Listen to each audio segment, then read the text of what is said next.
What's up viewers, PC Tracks here, welcome to my video.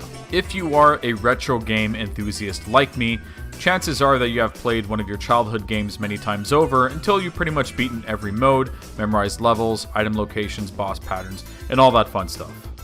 With that being said, if you have happened to have achieved all of those qualities, generally that would mean that you are a good player at that specific game. You have played through the game well enough so that you have a good understanding on how to deal with the situations that are thrown at you as you progress through the game.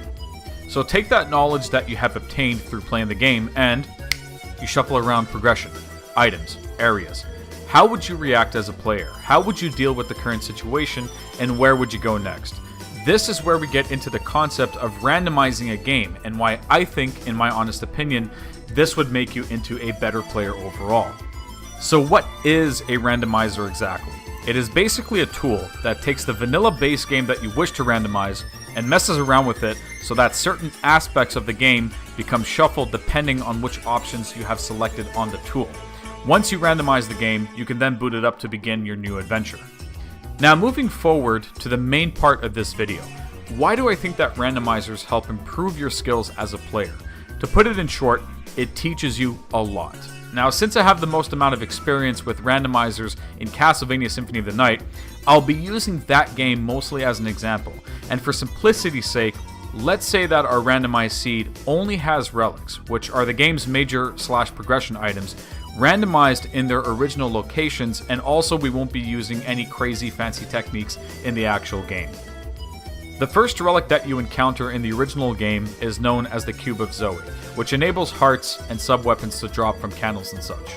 Now, being that this is a randomized seed, chances are that the first relic will not be the Cube of Zoe, and in this case it ends up being the Skill of Wolf, which is an ability for Alucard's Wolf transformation to which the player does not have yet, so it is pretty much a dud. This instant tells the player that they cannot gain hearts to use sub-weapons for the time being, also meaning that they have one less attack option to use in battle. This also teaches the player to adapt to the current situation. The player can still fight normally, but they must adapt to the fact that they can only rely on using their main weapon and spells for the meantime, which in this case is not that big of a deal. As the player progresses, they find the next relic at the Spirit Orb location, a demon card, which is a familiar, or it's pretty much like an assistant.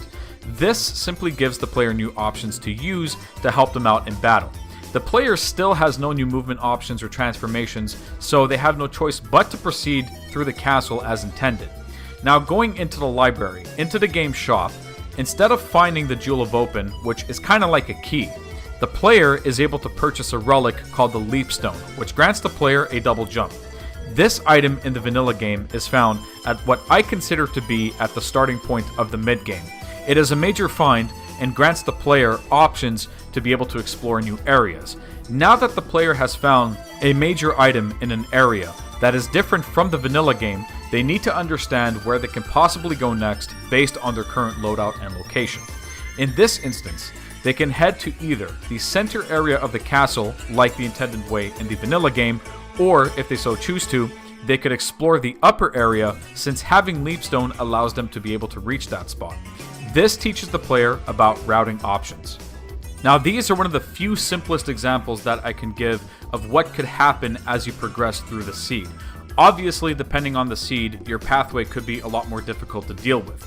But with practically an infinite amount of possibilities that could happen as you begin a new seed, you will encounter situations that likely you have not been through yet when playing the vanilla game.